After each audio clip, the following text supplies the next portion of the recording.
Muito bem, estamos de volta com o nosso Gazeta Entrevista desta noite e neste bloco eu vou bater um papo com o Coronel Oliveira, coordenador da Defesa Civil Estadual, até porque ainda existem famílias que estão ali no Parque de Exposições, oriundas dos bairros alagados, famílias que tiveram ali problemas para voltar para suas casas e aconteceram uma série de denúncias sobre supostos maltratos ou a falta de concessão de aluguel social para estas últimas famílias que ainda permanecem no abrigo montado no Parque de Exposições. Ontem, alguns deputados da oposição visitaram o local. A deputada Antônia Salles, as deputadas Antônia Salles e Marileide Serafim e o deputado Major Rocha, para ver como é que está a situação dos desabrigados e ouviram ali alguns reclames. Nós convidamos aqui o Coronel Oliveira, convidamos a Estefânia Pontes no primeiro momento, estava confirmado. Estefânia não pôde vir, passou mal, teve um probleminha de saúde, inclusive aqui nossos estimas de melhora para a Estefânia, que é uma pessoa maravilhosa. E, por consequência disso, convidamos o Coronel Oliveira para estar conosco, bater esse papo conosco, para nos falar como é que realmente está a situação dessas últimas famílias que estão ali no Parque de Exposições e se realmente estão acontecendo esses problemas. Coronel, muito boa noite, tudo bem? Boa noite, Alain. Prazer imenso estar aqui novamente contigo, meu irmão. Prazer é meu. Coronel, nós fomos informados de que há 3 dias está proibida a entrada de pessoas de fora, parentes e amigos destas famílias que ainda estão no Parque de Exposições. Eu queria começar exatamente sabendo do senhor quantas famílias ainda estão lá e se realmente isto é verdade. Primeiro dizer para você, né, Alain, boa noite a todos que nos assistem, que não é verdade. Até porque nós estaríamos ferindo um preceito constitucional impedindo das pessoas de ir e vir. Né? Agora tem que ter um controle, sim. Nós temos mantendo um controle das ações lá no parque desde o primeiro dia que a gente levou gente para o parque, que a Defesa Civil Municipal, a Defesa Civil Estadual, o município, o estado tem mantido a ordem lá dentro. Né? E como no final a gente tem essas dificuldades, sempre houve essa problemática, a gente redobrou a segurança no parque, até para que problemas maiores não venham a acontecer. Mas que problemas estão acontecendo com essas últimas famílias, Coronel? A princípio de todas as naturezas, né? A gente, inclusive algumas pessoas ficam incitando até as outras a fazer tumultos, fechar ruas, fechar vielas, alguns rumores inclusive de tocar fogo nos boxes. Mas não seria porque elas perderam suas casas ou viviam de aluguel e estariam perdendo o aluguel social? Não seria esse o maior motivo de reclamação? Não, porque hoje a gente tem esse trabalho, inclusive. A própria assistência social, tanto do Estado como do município, tem oferecido a essas pessoas essa situação. Grande problema é que as pessoas têm atrelado uma situação de emergência, uma situação de calamidade, com um ganho pessoal. E isso não é real. Não é? Nós temos que saber que o próprio Estado, Estado que eu digo, tanto o municipal, o estadual e o federal, ele intervém numa situação de calamidade para que as pessoas amenizem a sua situação. É uma situação de alento àquelas pessoas que se encontram em dificuldade. Nós sabemos que de problemas todo mundo tem. Pobre tem em todo canto. Né? A gente sabe disso, a gente não vai resolver a solução, não vai solucionar o problema do mundo hoje que todo mundo tem. O que a gente faz é amenizar naquela situação e as pessoas têm que ter a consciência de que passando aquela situação elas têm que retornar. Aí é uma realidade. Infelizmente é uma realidade dura. E nós sabemos disso, que na periferia a vida é difícil. Eu sou lá da periferia, eu sou da cidade nova. E a gente sabe disso. Coronel, nós tivemos relatos de pessoas lá de dentro, jornalistas chegaram lá e disseram que eles reclamaram que parentes e amigos foram proibidos de entrarem no parque por agentes penitenciários que estão lá. Aconteceu alguma proibição? Olha lá, eu acredito e posso te afirmar que não. Né? Pode ter acontecido um fato isolado por alguma pessoa ou outra ter se exaltado. E para que a gente possa manter a ordem, possa fazer com que aquilo funcione, até que a gente tire a última pessoa, a gente tem que manter a segurança. E como é que vai ficar? Essas pessoas que estão lá, que não têm para onde ir, elas vão receber um aluguel social? Elas serão encaminhadas para alguma casa dos programas de habitação do governo? Se existem ainda casas que podem receber essas pessoas, como é que vai ficar a situação delas? Olha só, casa de habitação nós não temos. Nós sabemos disso, que tudo que está sendo feito, o próprio governador tem visitado o Ministério da Integração, visitado o Ministério da Cidade, levado aquele projeto, a Cidade do Povo, que a gente muito sonha em fazer aquilo ali, mas casa hoje não tem. Nós sabemos que em Rio Branco, no estado do Acre, tem casas feitas, mas são casas de projetos oriundos da Caixa Econômica. E todos esses projetos são repassados para aquelas pessoas sorteadas e elas têm um prazo para pagar essas casas. São casas financiadas. Então, o governo... Os programas como o PAR, o Programa de Arrendamento Residencial... São esses programas que estão sendo colocados... paga uma parcela social. São sendo esses programas que estão sendo colocados.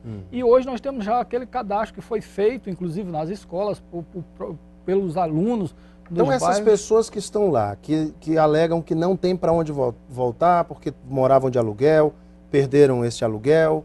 Como é que vai ficar a situação delas, coronel? Existe algum plano para essas pessoas? Olha só lá, a única, se eu não me engano, são 20 famílias, né, que ainda mais de 20 famílias. Aproximadamente 20 que tem ainda tem essa situação. A gente está estudando a possibilidade, uma das possibilidades é colocar ela num aluguel social. Mas ela tem que ter a consciência de que aquilo ali não vai ser para sempre. O governo, inclusive esse programa, ele tem uma extensão de 6 meses.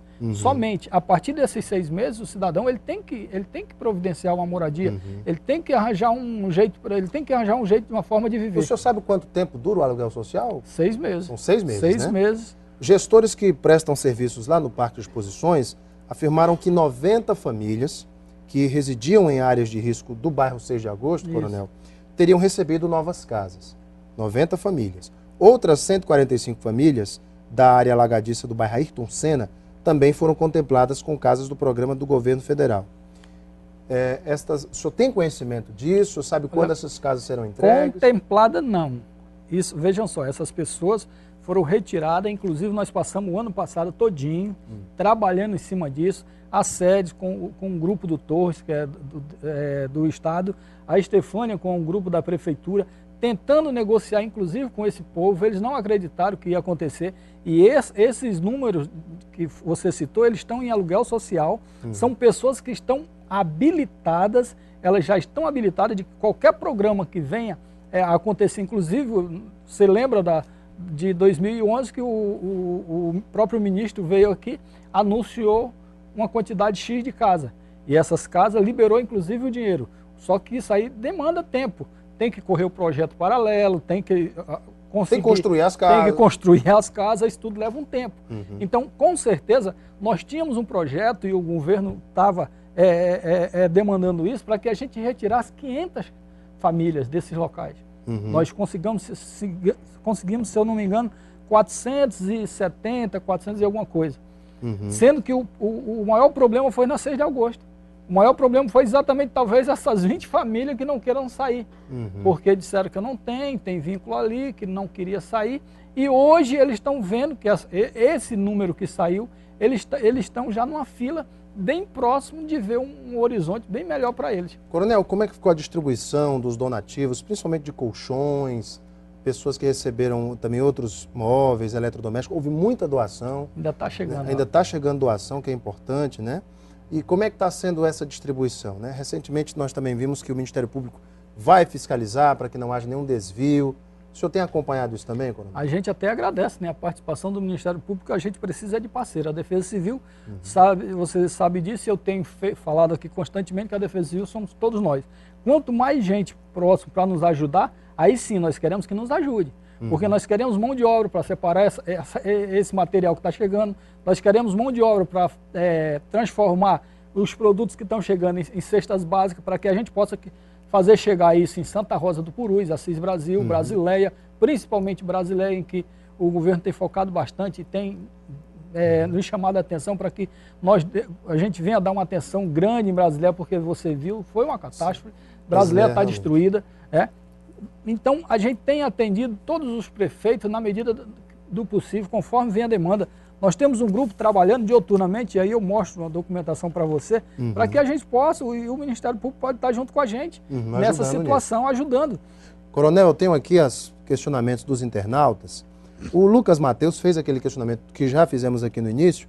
Ele gostaria de saber o que pensa no caso ele fez a pergunta à secretária, como falei, a secretária não pôde vir, eu repasso aqui ao coronel, dos manifestos recentes dos desabrigados, qual a posição do governo quanto aos problemas denunciados e qual deve ser o próximo passo para que se resolva o impasse quanto ao retorno dos moradores às suas casas.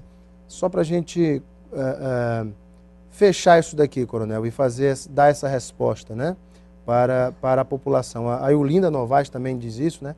A Eulinda diz o seguinte: eu vi numa reportagem que alguns desabrigados não querem voltar para suas casas, alegando que estas residências não têm estrutura e que alguns até já receberam auxílio para o aluguel social e estes estão usando o dinheiro para outras finalidades. Isso confere, coronel? Se sim, quais as providências que estão sendo tomadas com relação a essa atitude desleal? Nós temos dificuldade, você sabe disso, inclusive de chegar, que nem eu falei para você. A Defesa Civil somos todos nós, inclusive o Lucas. Quero parabenizar esses dois internautas aí que nos Lucas acompanham e dá ideia, Olinda, né? Porque são essas pessoas que nos ajudam. Ontem mesmo nós recebemos uma denúncia e fomos em loco constatar a denúncia que uma pessoa foi deslocada do aluguel social. Nós interditamos, através do coronel Albeci, do Corpo de Bombeiros, uma equipe que está fazendo essas interdições, interditamos a casa e quando a família saiu, que saiu para o aluguel social, já automaticamente alguém ocupou aquela casa. E era gente próximo da família. Existe sim os aproveitadores, não tem jeito, Alain. Olha, nós sabemos, é que nem eu falei, pobre existe em tudo que é canto, dificuldade nós temos em tudo que é canto. O governo não tem condições hoje, seja qualquer o governo que seja, não estou dizendo que é o governo Tião Viana, o governo Jorge, qualquer outro que seja, e passe por aqui, não vai acabar isso da noite para o dia. Vai ter grandes projetos, vai ter que ser uma coisa bem trabalhada, mas aí eu venho e só vai funcionar, eu digo para vocês, só vai funcionar se nós tivermos o próprio apoio da população. Exato. Tem a última colocação aqui, que é da Sueli Ribeiro Silva. Sueli diz o seguinte: eu gostaria de saber como fica a situação das pessoas que não foram para abrigos, que são servidores públicos e que perderam tudo. Quais são os seus direitos e se foram para casas de parentes, as pessoas que perderam seus imóveis, seus bens, todos os seus eletrodomésticos, que perderam tudo e que foram para casas de parentes, que não receberam nenhum benefício. Como é que fica a situação dessa? Olha só, ela bem colocou, esse cidadão tem um vínculo com alguma coisa. Ele é funcionário, ele tem um salário. Então está sendo trabalhado linhas de crédito, inclusive com custo bem significativo, né, para esse cidadão que queiram reformar sua casa, remobiliar sua casa novamente, isso, geladeira, colchão, fogão. Isso vai ser aberto uma linha de crédito através da Caixa Econômica, mas ele não vai ter esse acesso a esse dinheiro, exatamente para não ocorrer o que ele falou, o Lucas falou. O cidadão pega o aluguel social aqui, muitas vezes ele não aluga uma casa, vai para a casa de um parente ou amigo e a gente, por dificuldade de chegar até próximo a ele, até que a gente chegue e descubra essa situação, ele já consumiu uns 2, 3 meses de aluguel.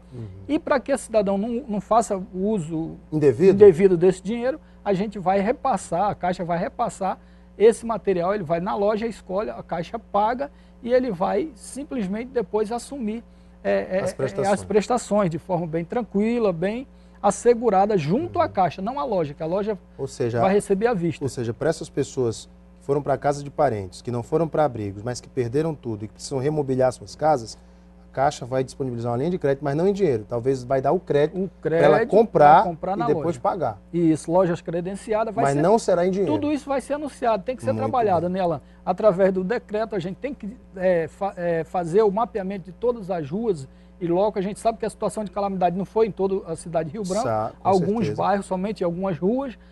Isso deve ser divulgado em breve. Tem que ser limitado em breve. Sem falar do FGTS também, que vai ser para aqueles que não são servidores para aqueles que não são servidores e que têm acesso ao FGTS. Que podem sacar até R$ 6.220, como disse aqui o Aurélio Cruz, superintendente da Caixa, que agora também está assumindo a Secretaria de Habitação.